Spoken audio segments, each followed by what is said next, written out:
আসসালামু আলাইকুম ওয়া রাহমাতুল্লাহি ওয়া বারাকাতুহু। আজকে বৃহস্পতিবার।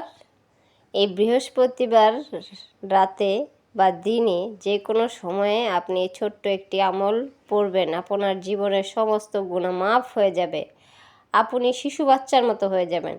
শিশু বাচ্চা যখন জন্মগ্রহণ করে তখন তার কোনো পাপ থাকে না, পুণ্য থাকে না, তো সেই অবস্থা হয়ে যাবেন আপনি।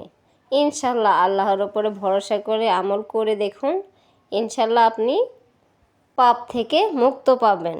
আল্লাহর উপর ভরসা করতে হবে। আর কি করতে হবে? পাঁচ ওয়াক্ত নামাজ পড়তে হবে, তাহলে আমাদের দোয়া কবুল হবে। দোয়াটির নিয়ম বা দোয়াটি হলো, প্রথমে আপনি পড়বেন বিসমিল্লাহ সহকারে আস্তাগফিরুল্লাহ পড়বেন 3 বার। তারপরে পড়বেন বিসমিল্লাহ সহকারে দুরূদ শরীফ, একটা ছোট দুরূদ শরীফ বলি, সাল্লাল্লাহু আলাইহি ওয়াসাল্লাম। এই দুরূদ শরীফটা পড়লে আমাদের দোয়া অতি তাড়াতাড়ি কবুল হবে, কারণ আমাদের নবীজির দুরূদ শরীফ, তাই অতি তাড়াতাড়ি কবুল হবে।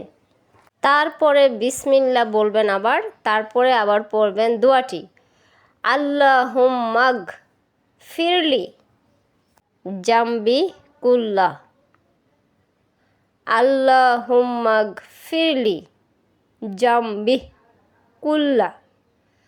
তো এই ছোট্ট আমলটি 3 বার পাঠ করবেন এবং মুনাজাত তুলে আল্লাহর দরবারে বলবেন, আল্লাহ আমার সমস্ত গুনাহ মাফ করে দেন, আমার জীবনে যত গুনাহ হয়েছে সব গুনাহ থেকে আমার মুক্তি দান করুন। সেইভাবে ইনশাআল্লাহ আল্লাহর রহমতে আপনার দোয়া কবুল হয়ে যাবে এবং আল্লাহর নিকট গিয়ে পৌঁছে যাবে। আল্লাহর উপর বিশ্বাস রাখতে হবে, তাহলে আল্লাহর দরবারে পৌঁছাবে। আর যদি বলি যে আমরা দূর কত আমল করলাম, কোনো আমলই কাজ হয় নাই, এগুলা বললে আল্লাহ বেরাজ হয়ে যাবেন, আল্লাহ আমার দোয়া কবুল করবেন। ভাই ও বোনেরা, আমলটি করবেন, বিশ্বাস করে করবেন, ইনশাআল্লাহ কবুল হয়ে যাবে। আমাদের জীবনের সমস্ত গুনাহ মাফ হয়ে যাবে। ইসলামকে ভালোবেসে ভিডিওটা প্রচুর পরিমাণে শেয়ার করে দিন, এতে আপনার অনেক সওয়াব হবে, এতে অসংখ্য মানুষ জানতে পারবে, শিখতে পারবে এবং আমল করতে পারবে। ভালোবেসে চ্যানেলটি সাবস্ক্রাইব করে রাখুন, লাইক শেয়ার দিয়ে আমার পাশে থাকুন। এমনইভাবে নতুন নতুন ভিডিও নিয়ে আপনাদের মাঝে চলে আসব। সেই পর্যন্তই সবাই ভালো থাকুন, সুস্থ থাকুন। আল্লাহ হাফেজ।